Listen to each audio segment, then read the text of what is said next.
નમસ્કાર મિત્રો, સ્વાગત છે તમારું આજના આ નવા વિડીયોમાં। મિત્રો, આજના આ વિડીયોની અંદર આપણે ગૌણ સેવા પસંદગી મંડળ દ્વારા 4300 પ્લસ જગ્યાઓ માટે જે ભરતી બહાર પાડવામાં આવી છે એના માટેની જે પ્રિલિમ્સ પરીક્ષા છે એ ક્યારે લેવાશે અને જે મેઇન્સની પરીક્ષા છે એ ક્યારે લેવાશે એના વિશે વાત કરવાના છીએ।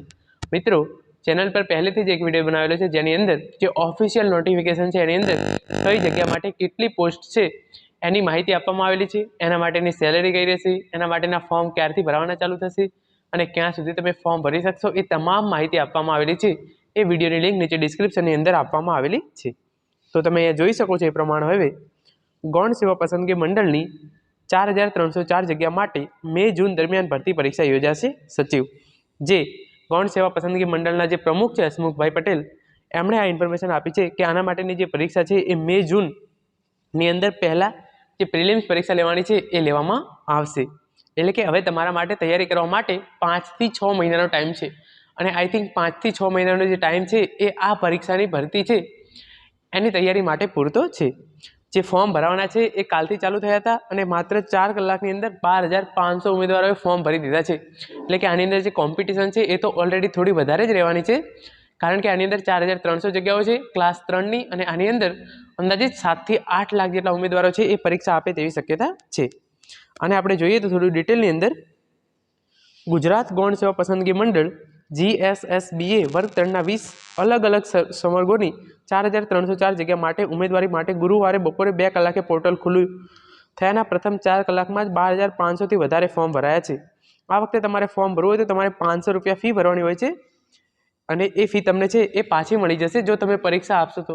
અને આ ફી કોને પાછી મળશે? જે પરીક્ષા આપશે એને જ આ ફી છે એ પાછી મળશે। હવે આપણે નહીં જોઈએ કે શૈક્ષણિક લાયકાત છે એ 12 પાસથી વધારીને સ્નાતક કરવામાં આવી છે।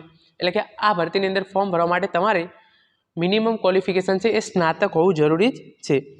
31 જાન્યુઆરી સુધીથી 10 લાખ ઉમેદવારો ફોર્મ ભરે એવું અનુમાન છે। એટલે કે 7 થી 10 લાખ ઉમેદવારો આની અંદર ફોર્મ ભરનારા છે, એટલે કોમ્પિટિશન તો આની અંદર થવાની જ છે।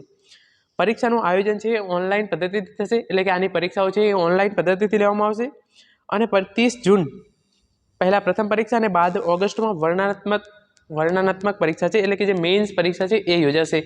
પહેલાં 30 જૂન સુધીની અંદર આ પરીક્ષાઓ પૂર્ણ કરવાનું આયોજન છે, જે 100 માર્ક્સનું પહેલું પેપર આવવાનું છે અને એના પછી ઓગસ્ટની અંદર મેઇન્સ પરીક્ષા લેવાનું ગુજરાત ગૌણ સેવા પસંદગી મંડળ દ્વારા આયોજન કરવામાં આવી રહ્યું છે। આની અંદર ઉમેદવારોને ઓનલાઈન પરીક્ષા આપવાની છે, એટલે આ પરીક્ષાઓ 12 થી 15 દિવસ ચાલે એવી શક્યતા રહેલી છે અને આની અંદર ઉમેદવારોએ 500 રૂપિયા ફી ભરવાની રહેશે અને જે પણ પેપર આપવા માટે જશે, એટલે કે કેન્દ્ર પર જશે, એમને આ ફી છે એ પાછી મળી જશે અને આ ફી તમારે ઓનલાઈન જ ભરવાની રહેશે। તો મિત્રો, આ તો આજનો વિડીયો જેની અંદર આપણે ગુજરાત ગૌણ સેવા પસંદગી મંડળ દ્વારા 4300 પ્લસ જગ્યાઓ માટે જે અરજી આવી છે એની પરીક્ષા તારીખ કઈ રહેશે, એના માટેના કેટલાક અગત્યના નિયમો વિશે ચર્ચા કરી છે। આવી તમામ માહિતી મેળવવા માટે ચેનલને સબસ્ક્રાઈબ કરી લેજો। Thank you so much for watching.